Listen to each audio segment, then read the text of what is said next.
আসসালামু আলাইকুম এভরিওয়ান, কেমন আছেন সবাই? আশা করি সবাই ভালো আছেন।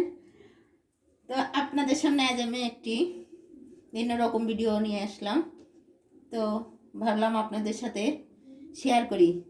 তো ভিডিওটি হচ্ছে, আমি যেহেতু সামনে রমজান মাস, রমজান মাসে অনেক কিছুই বাজারঘাট করতে হয়।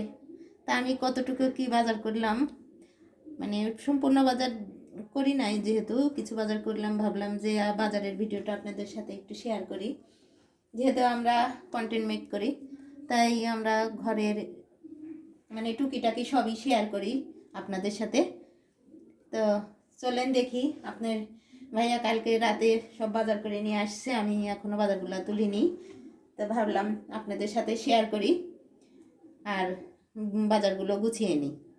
তো দেখি, বাজারে ব্যাগটা নিয়ে আসি, আর এর মধ্যে আমি বাজারটা রাখবো। এই হচ্ছে বাজার, আর একটা ব্যাগ আছে। আমি একটা ব্যাগই আগে দেখি কী কী এনেছে, কারণ আমি দেখুন লিস্ট করে দিয়েছিলাম কিছু রোজার বাজারের জন্য, কিছু যেহেতু আমি মাসিক বাজার করি, একসঙ্গে একটু হয়তো রোজার মাসের জন্য একটু বেশি করা হয়েছে। লিস্ট অনুযায়ী সে বাজার এনে দিয়েছে। আমি প্রতি মাসেই লিস্ট করে দেই বাজারের জন্য। তো প্রথমেই দেখছি ব্যাগের উপরে রয়েছে আদা। যেহেতু রোজার মাসে আদা, রসুন, পেঁয়াজ, কাঁচামরিচ, মানে এগুলো মনে হয় সোনার চেয়ে দামি হয়ে যায়। তাই হচ্ছে আদা আমি এখানে রাখি। আর এটা হচ্ছে এলাচ, এলাচ বলছি, সরি, দারুচিনি। তো হচ্ছে দারুচিনি। তারপরে সারা বছর আমার আর কিছু হোক না হোক, এই সারা বছর আমার এই চাটা লাগবেই। তো সামনে রোজার মাস, হয়তো একটু কম লাগবে, তারপরেও ইফতারের পর একটু খাওয়া হবে, সেই জন্য একটু নিয়ে আসলাম। আর এখনও তো অনেক কয়েকদিন বাকি আছে। তো চা, আর এটা হচ্ছে মুরগির মশলা। আমি নিজে তৈরি করেছি মশলা, তারপরেও আমি এগুলাকে একটু মিক্স করি। এখানে আছে স্টারশিপ, যে দুধের প্যাকেট। আমি আবার দুধ চা খাই, রদ চা খাই না, যদিও দুধ চা ক্ষতিকর, তারপরেও আমার দুধ চা প্রিয়। আমি একবারে ছোটো থেকে আমি দুধ চা খাই। রচা আমার কাছে তেমন ভালো লাগে না, বা আমার সমস্যা হয় রচা খেলে। তারপরে এটা হচ্ছে গরুর মশলা, প্রত্যেকটা জিনিসই আমি এনে রাখি। এটা হচ্ছে মাছের মশলা। তারপরে এনেছে শ্যাম্পুর কন্ডিশনার প্যাকেট, সানসিল্কের প্যাকেট। আর এর মধ্যে আছে মনে হয় লবঙ্গ, আর হচ্ছে আপনার গোলমরিচ, কিশমিশ। তারপরে আছে তেজপাতা, শুকনা মরিচ। এখানে রোজার মাছগুলো একটু বেশি বেশি আনা হয়েছে। এখানে আছে আপনার লং দেখছি, আর এটা হচ্ছে মরিচের গুঁড়া। আমি হলুদ ভাঙিয়ে নিয়েছি, মরিচের গুঁড়াটা ফুরাই গেছে, ভাঙতে পারিনি, কিনেই খাওয়া হচ্ছে। এখানে আছে ছোলা, দেখেন রোজার জন্যে ছোলা অলরেডি আপনার ভাইয়া কিনে নিয়ে এসেছে।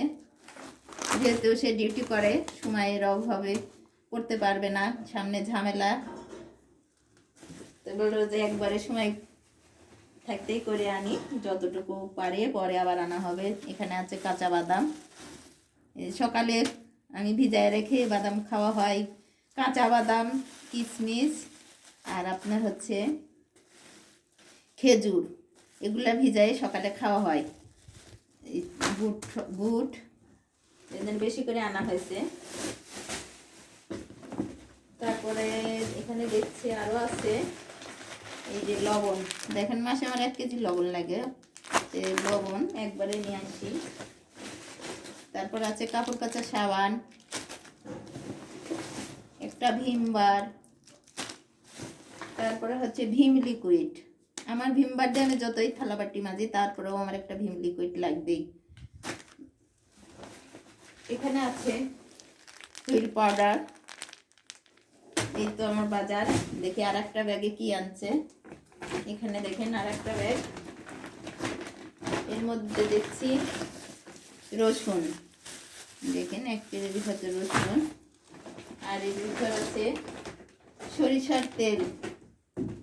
আমরা যেহেতু পুলিশের চাকরি করি, আমরা কিন্তু সয়াবিন তেল রেশনে পাই, তারপরেও আমি সয়াবিন তেলটা খাই না।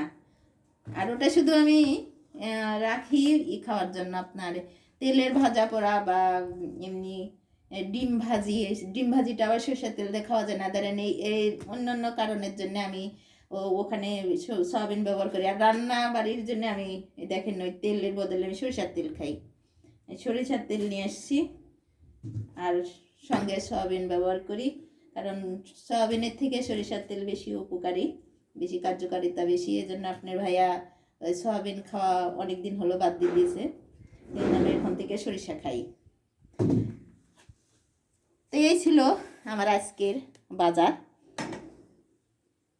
তো আজকের ভিডিওটি এ পর্যন্তই।